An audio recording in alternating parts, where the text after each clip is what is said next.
And welcome again, I'm Aditi Lamba and you're watching Vision of Asia, South Asian News segment. Beginning the show, we have tonight highlights from New York City Mayor Bill de Blasio's Sixth State of the City address, where he presented his tenure in New York City and sought to tie the proposals together under a theme he has championed since first running for office, which is eliminating inequality. The mayor vowed to keep working for the improvement of New York City's lives while taking his message to a national audience on New York being the safest big city in America. ITV Go's program director Ashok Vyas brings us the story with an exclusive with City Comptroller. Let's take a look.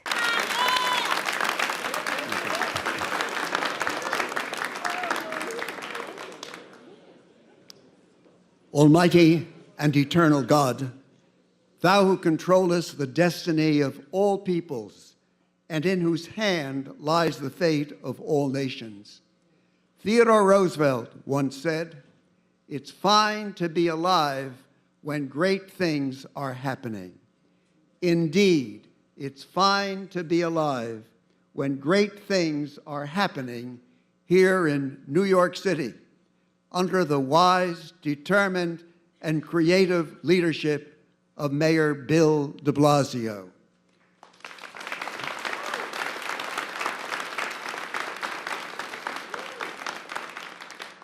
We are blessed to be residents of a city where crime is at an all-time low and educational opportunity is at an all-time high. It is a place where so many people look to for inspiration and guidance and wisdom as we make our way towards the future. We are so thankful to be in a community where the mayor fights for the equal dignity and sanctity of every citizen of this exemplary metropolis.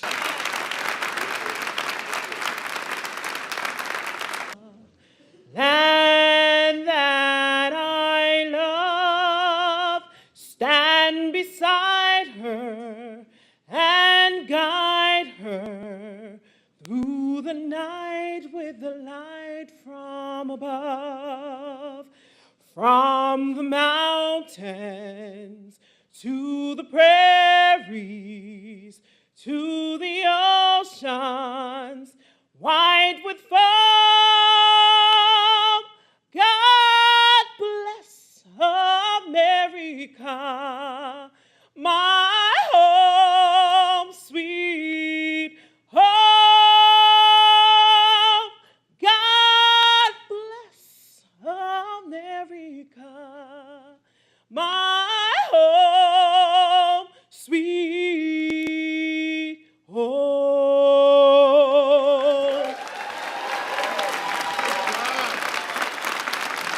You know, Bill and I are blessed that we don't have to struggle as hard as some folks, but I was nodding too, because when our children were young, we didn't have extended family around to help, and it wasn't easy.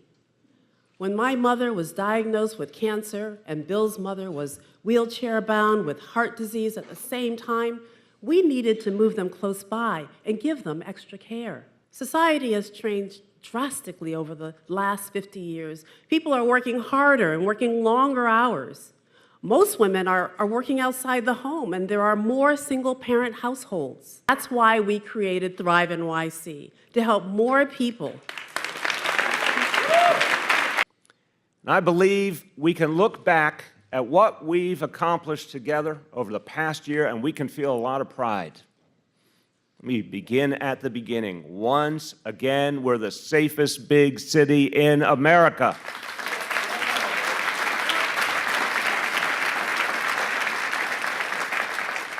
The NYPD has pushed crime to record lows with the fewest homicides since 1951.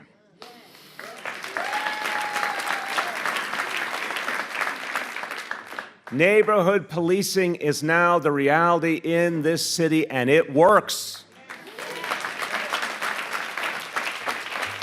Now, last year, I pledged that we would not only be the safest big city in America, but we'd also strive to be the fairest big city in America. And that's why in 2018, we built and protected more affordable apartments than ever. Than ever. The New York City Housing Authority has a plan to bring brand new everything to 175,000 NYCHA residents, from new roofs to new kitchens and bathrooms.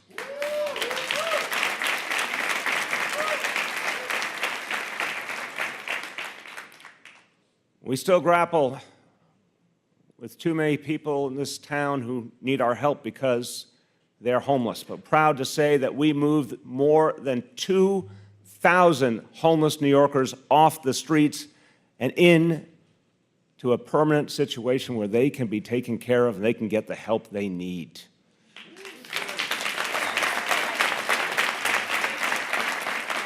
We've provided every 4-year-old in this city with free full-day pre-K.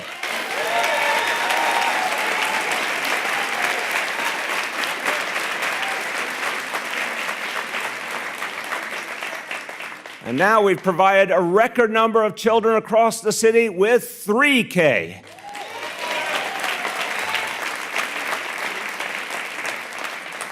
After years of laying the groundwork, our technology community, our tech community reached a turning point. New York City is now one of the world's premier tech hubs, and all those jobs are now here for the people of New York City. And so this year in New York City, we will guarantee health care for all our people. Talk to me a little bit about your overall satisfaction, what you were expecting in this address. Did you find something that is close to your heart? Well, I'm very excited about a lot of the bold programs he's putting forth. I think it was a successful State of the City.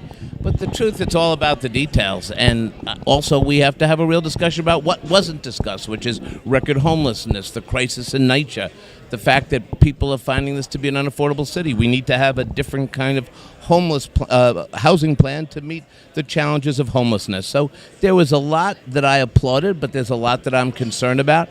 I'm going to continue to do my job, audit every city agency, root out waste and fraud, critique the mayor when he's wrong, agree with him when he's right, and that's what we're going to do. I think he gave a lot of positive sides of his administration. Be it homelessness, he said it has been reduced. He said the conventional wisdom has been challenged and less people behind the bar, yet the crime rate is so low. Do you agree on those counts? Well, I do agree that we live in the biggest, safest city. I think the mayor gets great credit for that.